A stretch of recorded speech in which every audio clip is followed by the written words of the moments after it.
nandito po tayo ngayong umaga para i-highlight yung ating bagong gagawin na nagbibigay tayo ng diskwento. Anong nakaraan, nakapagbigay tayo ng diskwento sa ating mga students. Basta't magpakita ng student ID ay makakapagkuha sila ng 50% na discount.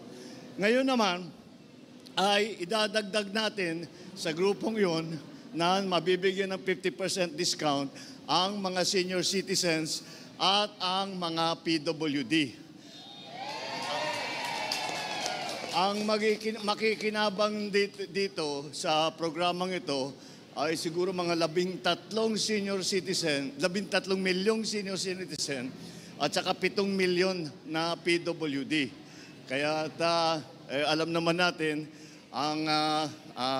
yan ang mga grupong yan, mga estudyante, ang PWD, mga senior citizens ay talaga naman kailangan ng tulong natin dahil very limited ang kanilang income. Kaya naisip namin, ito ay maaari natin gawin upang tulungan ang ating mga commuter na PWD at yung mga senior citizen na nandito kasama natin ngayong umaga.